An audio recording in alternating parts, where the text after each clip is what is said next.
Alright everybody, we have a discussion style video here today. This is my third time recording it. Every time I go, hey, I'm not a sound engineer, so hopefully the audio works well. It turns out I guess I'm not a video engineer either, because there's always something messing up with the video. But either way, we're here today to talk about the Wii U eShop closing and the 3DS eShop closing. So again, this is the disclaimer. This is probably the first video I've sat down to record using OBS and the Elgato in probably like a year and a half or so. So I'm going to try to make something somewhat watchable, somewhat enjoyable. So we'll just see how it goes. So thank you guys for bearing with me, and now let's get into the meat and potatoes of this video. Like I said, the eShop is closing. We all know this, but it really snuck up on me. I'm going to be honest with you guys. It snuck up on me. I was not ready for this to happen. Now, they're saying you can't add funds anymore, but apparently you can merge with your Switch, because I've already done that on my 3DS, and I bought a couple of 3DS games this week. So I still got to fool around it with the Wii U, but I watched a lot of these videos because I wanted to know, what is the eShop exclusive content that we're going to be losing out on forever if we don't buy it this coming up week? And again, every time I do this, I try to say, I'm not singling out anybody. I've enjoyed basically every video I've watched. I've subscribed to some new channels, and I've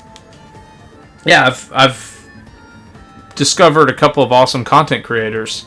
And the fact of the matter is, none of them address eShop exclusives, and that got me thinking, like, okay, well, one of the obvious elements of this is digital games. Okay, so let's start there. Every time I do this, I always stay on the home screen like way too long. Okay, so let's just start with this game, get us rocking and rolling into this bad boy. Okay, so it's Fatal Frame, something Black Mirror, Maiden of Blackwater. There we go. Combining things at this point. Okay, so this was a game that came out in 2015. This got a Japanese release, may have even got a European release, but it did not get an American physical release. And I told myself, I don't really play horror games, but I'm going for a full Wii U set. I'm missing 3 games: Just Dance 2014, Just Dance 2019, and Devil's Third. So I told myself a logical progression when I finish my physical collection is to buy these digital-only games. And quite frankly, I just ran out of time. I'm still 3 games short of having my complete physical collection, and basically Nintendo's going, yeah, I know you want to do your physical collection first, but you're out of time. For those of you that don't know, I am a physical collector through and through, so I put these digital games on the back burner. I want everything the Wii U had to offer, so I said I will get these eventually.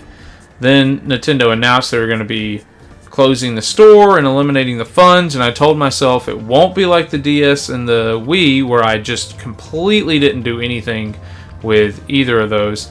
But here we are, making the same mistakes, right? So Fatal Frame, by some, is considered the best Wii U game out there, and it didn't even get a physical release. I really wanted to get it just because people said it's one of the best Wii U games. The way the camera works with the gamepad, it's one of the most unique experiences. It's one of the best gamepad experiences. I have no idea why Nintendo did not give it a physical release. Honestly, I'm kind of hoping it can get a physical release later in life. Maybe, who knows, right? The other game that I saw on here, now this is gonna seem kind of just jumbled at the start, but it's all going somewhere. There's a lot of thoughts and a lot of content to get to. Right, so here's another one, Fist of the North Star, Ken's Rage. This, again, is a game that didn't necessarily jump out to me as something I needed to buy immediately, and this game came out 2013. So I've looked at this game for 10 years, right? And it just never was something that I felt like, oh, I have to buy this right away. I've just now seen that this game has DLC. So let's see what DLC we'll be losing forever. 36 items. Playable character, playable character, playable character. Lots of playable characters, new missions, original costumes. Look at all that. That's going to be the stuff we're losing. And that gets me to my second point. And guys, I know I'm kind of talking a little fast, but when I recorded this video last night, it was 18 minutes. I'd rather not keep you guys here for 18 minutes, but you know, it is what it is. We got to talk about this stuff, right? So the digital games, I said, okay, whatever. I just want a physical North American retail set. So yeah, we're going to lose out on these digital games, but you know, maybe some of those bigger games can get life again on the Switch. Maybe Fist of the North Star, maybe Fatal Frame, maybe those games can get ported over to the Switch. Where it hit me, how much this, I mean, kind of sucks, is when I started looking at all the DLC. This is when it hit me, okay? Let this load for a second.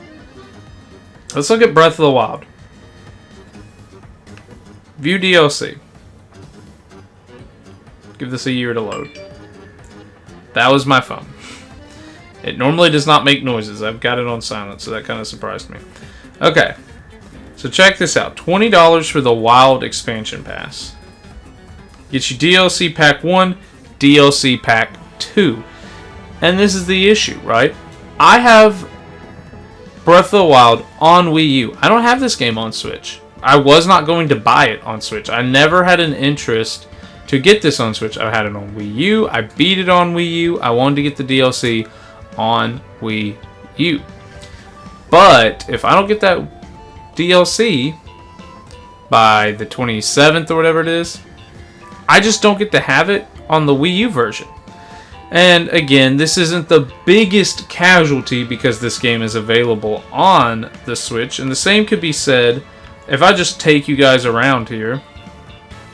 Actually, to maybe kind of speed this up, let's go back to the home store. I gotta navigate this thing and it's a little slow. Okay, some of the games I want to talk about are right here. Mario Kart 8. View downloadable content. Okay, so let's get... Sorry if you can hear the cars. I don't normally use the Elgato to record for that reason, but I need it. So you got Pack 1, Pack 2 bundle, which you can actually, looks like you can save some money. That's pretty cool. Pack 1 and Pack 2, which come out to $16, and there's the free Mercedes. And again, not the biggest casualty because I believe all this content is available on the Switch. Now, I want to address, for the same reason that it sucks about Breath of the Wild, it sucks about all this stuff. If you just don't have this stuff on the Switch, or you're not a Switch collector, let's just say you're a Wii U collector, this sucks, man. This really does suck. Games with DLC, because we're going to start talking about the games that... I mean, look at this. Tank, Tank, Tank. This is insane to me. This one is where it hit me of just how daunting of a task this is. Because, like, well, how expensive is it to get all this DLC stuff, right? And I get to Tank, Tank, Tank. And look at this. This is maps. This is just maps that you don't have anymore. Unlock the Industrial Complex level and Free-for-All and Team Versus. Same for this one. Ruins. Now, all these verses, right? Volcanic Arena. Or Area. I should probably learn how to read before I make videos. My Kong, which is a mode. But get this. Story missions. Now, I hope this isn't what it sounds like. But it sounds like they put their story modes behind a paywall. I haven't got to play Tank, Tank, Tank yet. So, this is not something I can confirm. I'm just going based off what it looks like, right? So, unlock story mission mode. So, you're telling me if I don't buy this by the 27th, I just don't get to have the story mode to a game I own? That's when it started to hit me like, oh, this is ridiculous. Because when I think DLCs, I don't get too hung up on DLC because I go, well, it's not a part of the main game. You know, a game should be able to be played as is. So if we don't have the DLC, it's not the biggest deal in the world. But then you look at something like this, where the story mission is potentially, again, I can't confirm, but it looks like your story mode's behind a paywall. And I have heard about some of the, what do they call it, free to start, or free to, I think it's free to start games, where they let you download it for free, and then there's microtransactions inside the game for things like the story mode mission. And that's when it starts to dawn on you like, oh, this is actually a big deal. This is actually a big deal. And honestly, maybe I would have handled this with a bit more haste if I had really thought about it. Because like, let's look at Minecraft Wii U Edition. This is another game that is pretty horrendous when it comes to the DLC. And I don't know if this stuff will be available post the Wii eShop closing, right? So look at all these maps and skins. There's so much stuff in here that I'm under the impression you just don't get access to after the eShop closes next week, right? And really, the list can go on and on. There are some absolute heartbreakers in here, you know. Pikmin 3, I believe it's the battle maps that it hides behind the eShop. Wii Sports Club, there's clubs like boxing and baseball that are hidden behind the paywall. Mario Kart 8, we already looked at. Smash Brothers has a crap ton of content. I believe you can spend more money on the DLC than the game itself. The list just goes on and on, guys, of games that you just won't have access to anymore. And Runbow, I'm glad we get to end here on Runbow, because Runbow did something in hindsight I wish more Wii games it did. Runbow, as you can see, the base game is a Wii U download only. The physical version of this game is actually the deluxe edition that comes with all the DLC on the cart. Now, Sonic did get the Deadly Six version. I don't know if that has all its DLC or what, but, you know, there's two versions of the game. Injustice has a bunch of character skins that's hidden behind the paywall. I'm actually curious at what Marvel Avengers DLC is, because I do like Legos and the Avengers. So I'm just kind of viewing this for my own purposes. Sorry to drag you guys all around. The Avengers Adventurer Character Pack. The Thunderbolts, the Master of Evil. Classic backpack. Look at this, man. There's... Okay. I can at least download Spider-Man for free. I'll probably do that after this video. So, that's two of the issues, right? We've got digital-only games, which I'm sure there's more. I believe there are more. We could probably pop in on that for a minute. This video is already longer than I wanted it to be. But I just want to fully illustrate the issue with this, because I understood, but it didn't fully hit me how bad this is until now. So here's eShop exclusives. And there's some good ones on here that, you know, we're just going to be lost to time, I guess. Where are they? Where are they? Okay, there's Fast Racing Neo, there's Fatal Frame, Affordable Space Adventurers, Pushmo World, Dr. Luigi, Pokemon Rumble U. You better believe I want that. So yeah, all this stuff that's going to go away, guys, kind of insane to me. So the two categories that we've talked about so far are the eShop exclusives and the DLC. But then the third topic, and I'm not too partial to this one, but I said I'm missing 3 games, right? Devil's Third, obviously one of those games I'm missing. It's like $300 or so bucks at the time of filming this. Let's just hop over here to Devil's Third. Physical, it's like $300 right? Or digitally, I can own it for $30. And this is, people have pointed this out on the 3DS. For example, I use is like Yokai Watch 3 or the Etrian Odyssey series, where those games are $50, $80, $100, $200 in some instances, or you can get them on the 3DS for like $20 or $30, right? So I'm not a digital collector. Like, I could buy this for $30. It wouldn't exactly fill the hole in my heart, and you know, I would still want that physical version. But there's some of you that maybe you're trying to play all the Wii U games. You realize, hey, Devil's Third's $300. No human being should want to spend $300 on a video game unless they're in a position to do so, or, you know, they're trading other video games, yada, yada, yada. But you may look at this as your only option to ever play this game if for some reason you want to play Devil's Third. So there's 3 big issues that we're facing as video game collectors, as video game players, as historians, as archivalists, if that's even how you say that. There's the matter of all the DLC that we're going to lose. There's the matter of all the eShop exclusives that we're going to lose, and then I touch on this topic as more of a financial thing. When you only have so many funds, so much time, so much space, right? You're going to have to prioritize what you pick. I'm trying to grab those eShop exclusives and the DLCs that we're going to lose forever after this, right? So my question for you as I try to wrap this video up is, as the eShop's closing, what are you prioritizing? Are you trying to get DLC for the games you already own? That way you have complete versions of them.